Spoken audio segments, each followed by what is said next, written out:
auch dabei sind Koichiro Tanaka aus Tokio, aus Japan, Uniclock. Such a different way for a brand like McDonald's to talk to their consumers.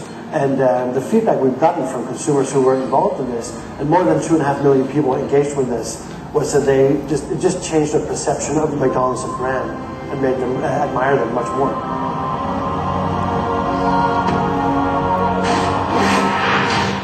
Even before the economic crisis, digital was always a part, but never the whole of an entire campaign, and vice versa. All this does is maybe move a little bit of money one way or the other. The bottom line is somebody's going to say, you know, why am I spending this money? And that's good news for digital because we're very, very transparent. People used to say like half of my advertising is a waste of money, but I don't know which half, and like you kind of know that on the internet. The world of incredibly inflated television advertising is going to get corrected. It's not big as my God is big, considering how big is it. You can't start with the awareness because then it's awareness of what? You have to start with the experience. You know, what's the user experience going to be? It forces us to become cleverer in thinking of good ways of engaging people, maybe for a somewhat smaller budget than we had before. But much like a rat who's pushed into a corner will fight back. The Mini Dominatrix campaign was the winter campaign for Mini Canada. We had a very simple brief, which was to show people that Mini not only was safe to drive in winter, but that it could actually dominate winter conditions. So we sat and we thought for a while and said, how do you show the concept of domination? Well, how about a dominatrix? You are invited to whip around this site and discover the features that let Mini dominate winter. Turns out that a girl dressed in that kind of outfit actually fits quite well with our target market of young males. Click as hard as you like. What I'm most proud of about the piece is the amount of information we were able to contain in it, as well as it being an awful lot of fun. Cornering brake control maintains discipline over dangerous curves and corners. The traffic went up about 300% or 400%. We got a lot of pickup in international markets, and we got an awful lot of blog traffic about it. My favorite was the entry by an actual dominatrix who said that our dominatrix wasn't using her whip properly. We didn't find too much about the sex clubs of the people who actually bought minis, but obviously for research for the piece, the rest of us went to an awful lot of sex clubs, which was very interesting when it came time to reconcile the expenses. A heated windshield helps avoid lots of scraping. Unless, of course, you enjoy lots of scraping. In a time of crisis, you just want to make sure you can reduce the risk and offer good return on their money. Very, very simple. And I think advertising has to work well, you know, hand in glove with creating desire, but then honestly, desire means you buy something, you remember it, you consume it. You can't just rely on a good gag anymore, you know, with a 30-second TV spot. You just have to give somebody a chuckle and then that's enough. It can be hard to know when you need a new job. As a rule, if you hate going to work every day, it may be time. If you hate going to work and your coworkers don't respect you, Hey, dummy. it may be time. If you hate going to work, your coworkers don't respect you, and you always wish you were somewhere else, it may be time. If you hate going to work, your coworkers don't respect you, you wish you were somewhere else, and you cry constantly, it may be time. If you hate going to work, no one respects you, you wish you were somewhere else, you cry constantly, and you daydream of punching small animals. Oh dear. It may be time. If you hate going to work, no one respects you, you wish you were somewhere else, you cry constantly, you daydream of punching small animals, and you sit next to this guy, it may be time. If you make loads of money, it may not be time. But if you make loads of money, you hate going to work, no one respects you, you wish you were somewhere else, you cry constantly, you daydream of punching small animals, and you sit next to this guy, it's probably time. As a rule. Zählt jeder Klick? Nein, der richtige Klick. Who clicked, when they clicked, how long were they there, when did they leave, why did they leave, where did they go when they left? All of these things we can now measure, and probably only half of them are relevant. Für mich ist es das hohe Gericht der Konsument, der entscheidet. Und zwar spätestens dann, wenn sich für ein Produkt oder für eine Marke entscheidet, ja oder nein. We've done some pretty horrible things with users in the past in terms of what we've done advertising-wise with pop-ups and pop-unders and forced links and windows that don't close and all that kind of stuff. We can still do it. We don't. because we've learned that if you're not doing sympathetic and relevant advertising, then it just doesn't work. It used to be that only the click counts, but I think everybody's realizing that it might be the wrong metric to apply, because people are not interested in being interrupted. Actually, I think online advertising in form of banners is just as interruptive as TV advertising is. You're in the middle of doing something else, and then we're asking you to interact with our brand. Why would I? I loved what Apple did last year with their banners. Hello, I'm a Mac. I'm a PC, so congratulations, Mac. My own PC magazine seems to love your iLife 09. Oh, thanks, buddy. What are you doing? Setting a little booby trap. Making banners interact with each other, making them more filmic.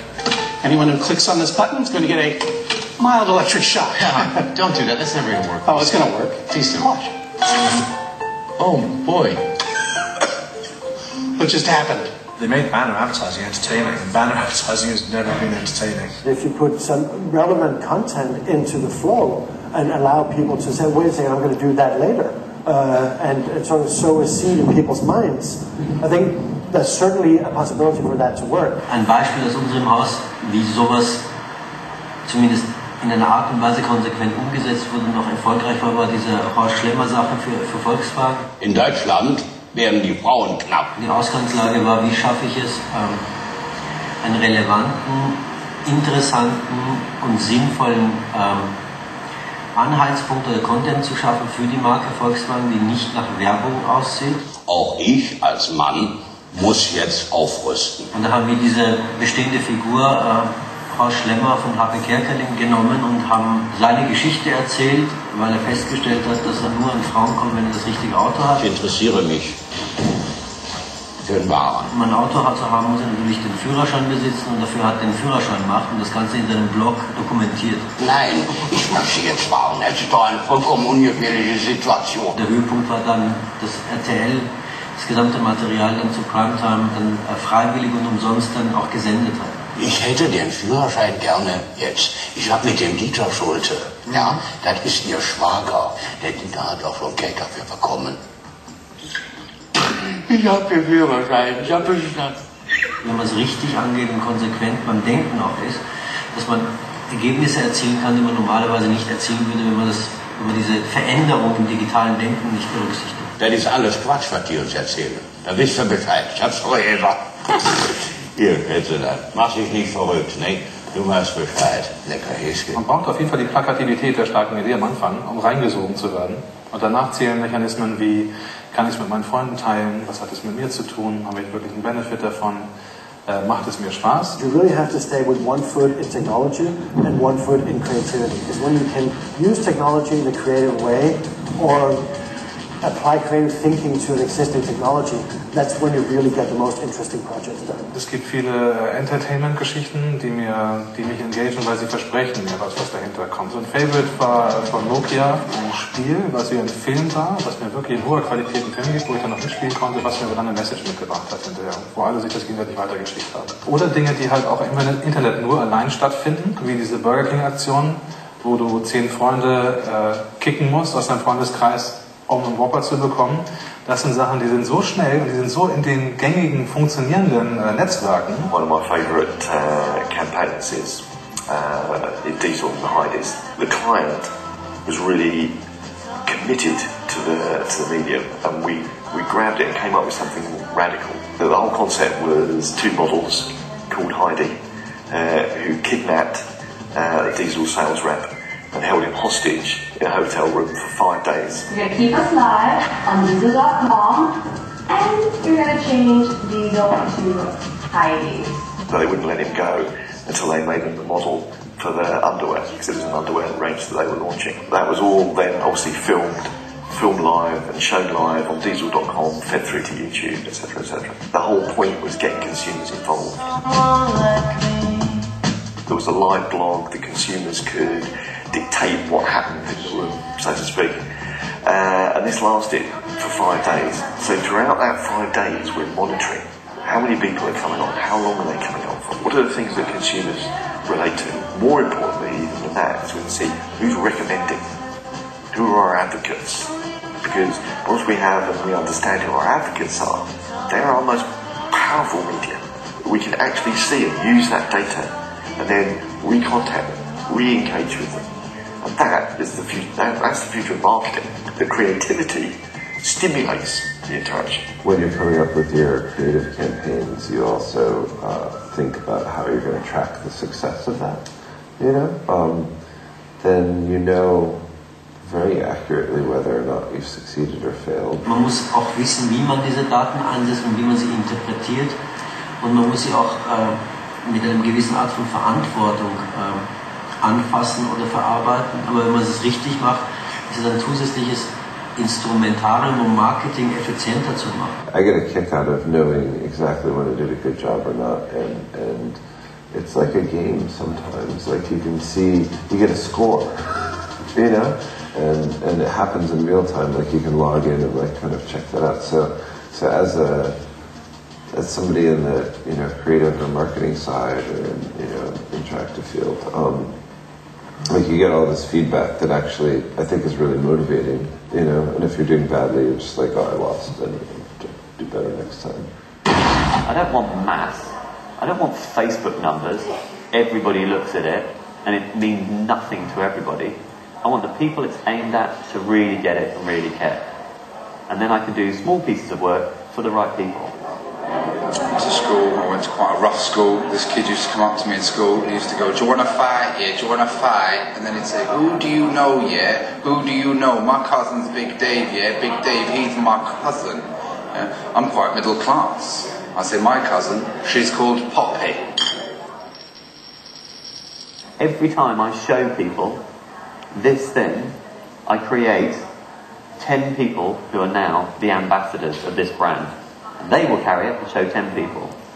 And the true meaning of viral is not a noun, it's not a name, it's a verb, it's a doing thing. It goes viral. Make good stuff, it does that. Not give me one of those.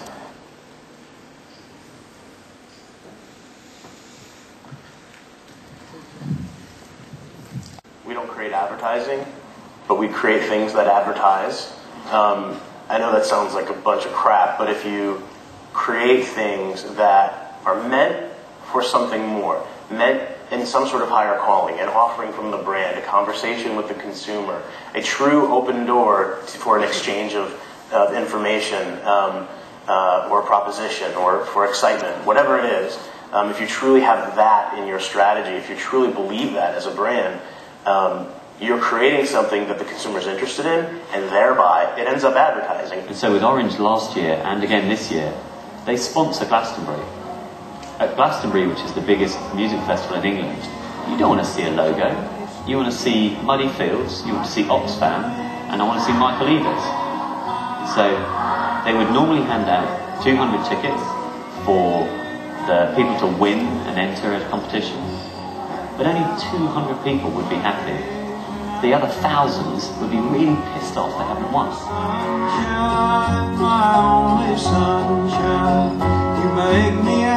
And so we sponsored a bull. So in the middle of a secret field in Norfolk, we put Derek. And Derek was this massive bull, and he had a GPS collar around his neck. And in each corner of the field, you could watch Derek and spy on Derek, how he walks around. You could look at videos with the vet and the farmer, or this bull, he's a lover, not a fighter. We had to put Daisy, a cow, in the field just to calm him down because he's getting a little bit feisty. And at 12 o'clock we'd turn the cameras off, and at 2 o'clock you have to guess which corner, which 1 metre square of the field Derek would be standing in. Spot the bull. And if you spot the bull, then you get entered into the competition. But at that point, thousands of people were happy about content, about being appropriate, about a GPS collar using Orange technology, getting mud on their boots, which is Glastonbury. And so you didn't even need to win to have a good feeling about Orange. That is Web Plus. Web Plus a real bull, Web Plus appropriateness, Web Plus sponsorship. It's just not about a website, let's make a film. It's never in isolation anymore. 1972.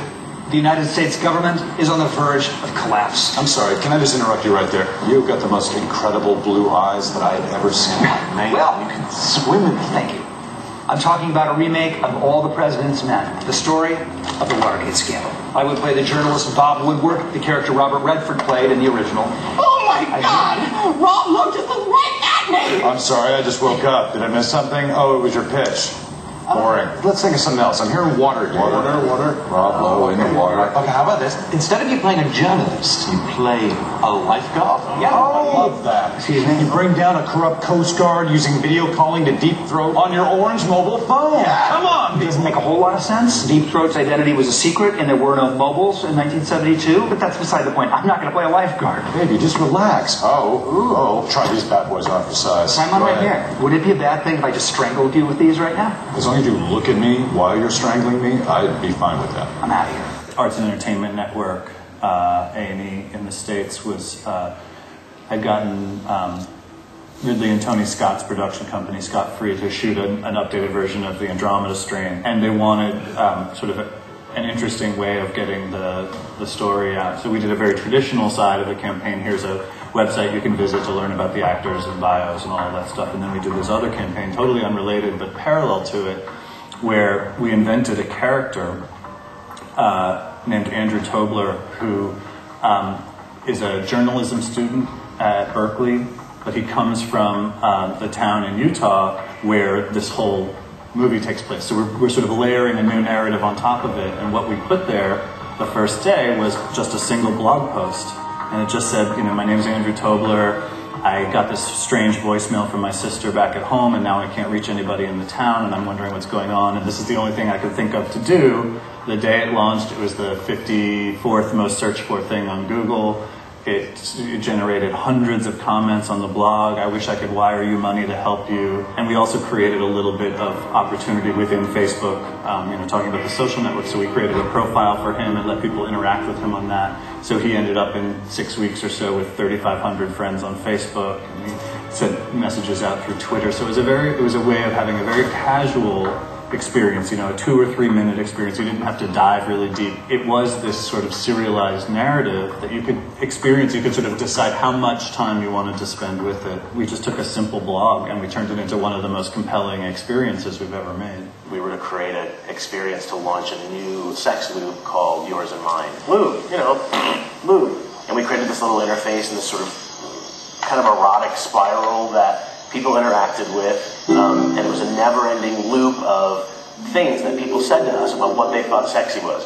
My husband's boxer shorts, his red car, hanging out at the beach, going to a baseball game, whatever it is. We actually created an experience where people talked about sex, and then they told their significant others that they too should check this out and talk about sex, and we started a conversation with them. What's your threshold? What's your tolerance for letting your brand into the hands of the people who are going to consume it? Because some of them are going to wreck it.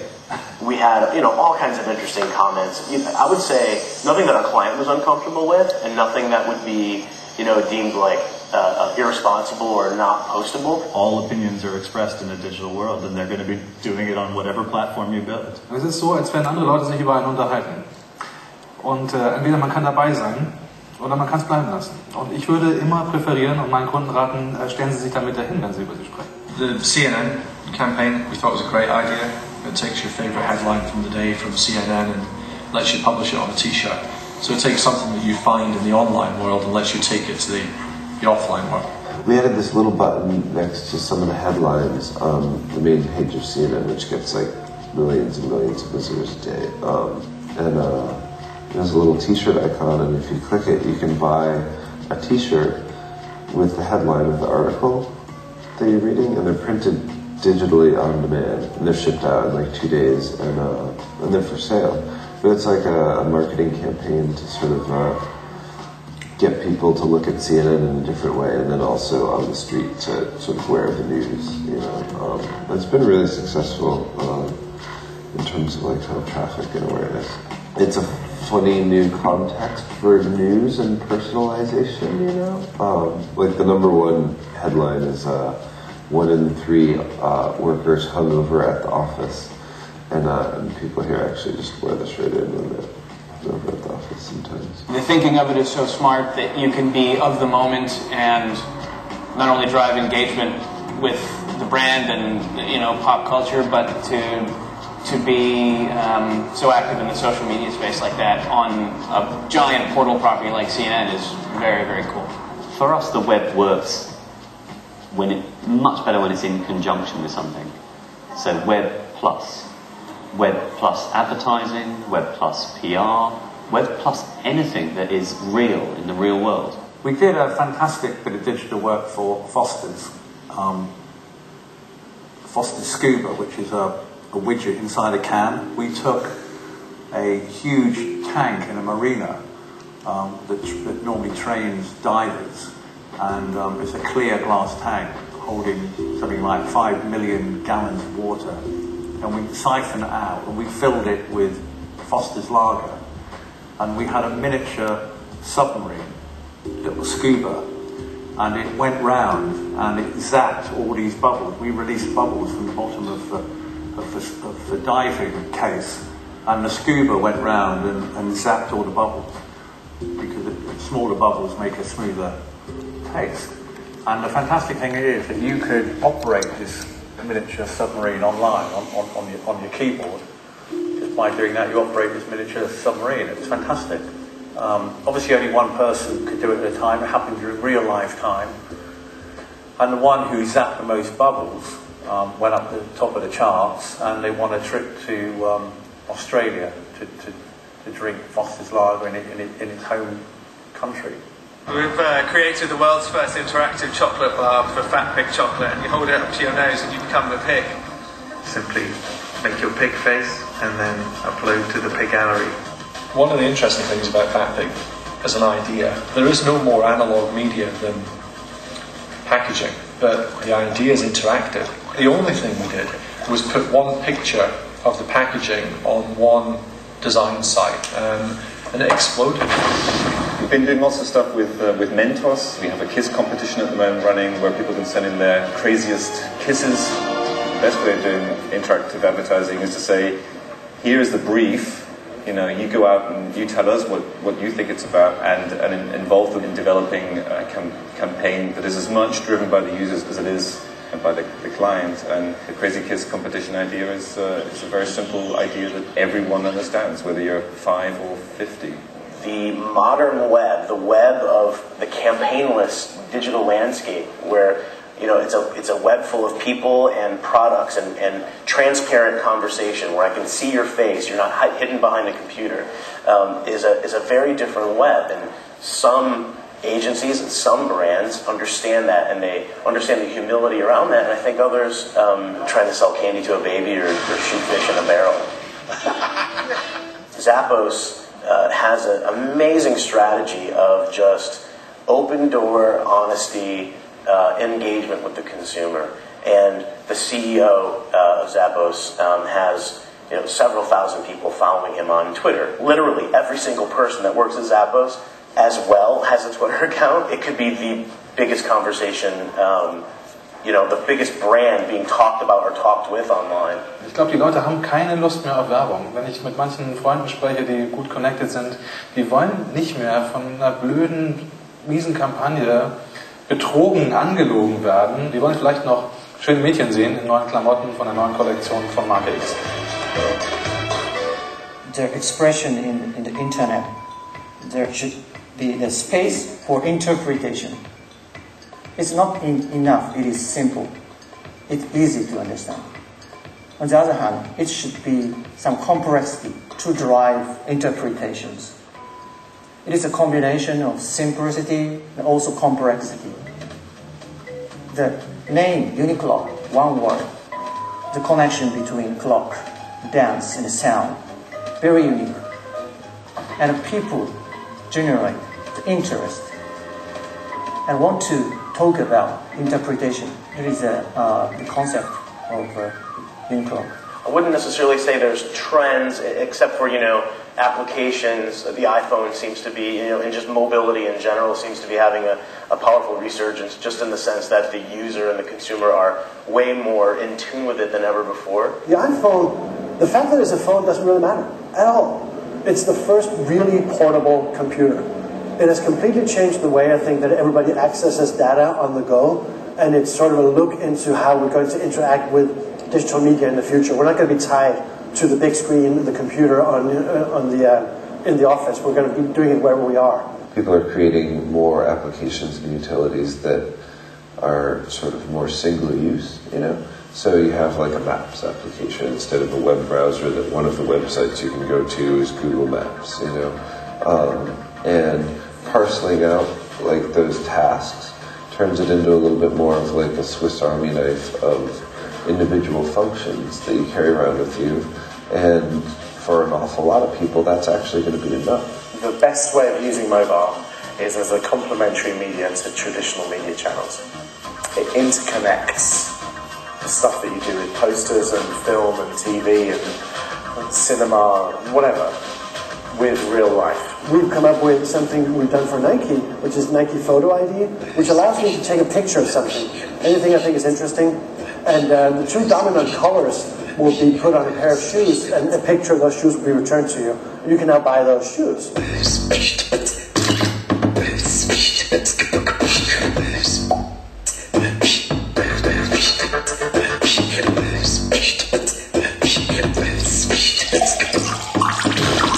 Not only is it interesting from a technological standpoint, it's also a fun thing to do. And once I've bought the shoes, it becomes a conversation piece. So it's something we will talk about. So it brings an element of storytelling into what's a cold, technological, back and forth of an image thing.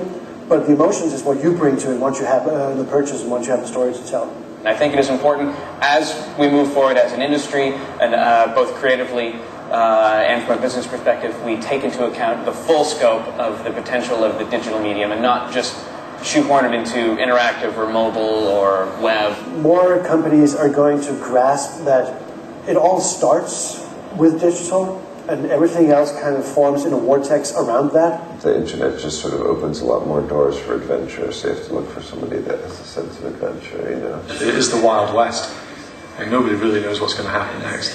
When you get a phone call from your client saying, pull the advertising, take the advertising offline, take that advert off, I cannot produce anymore, that's good advertising. If you don't get that, work harder.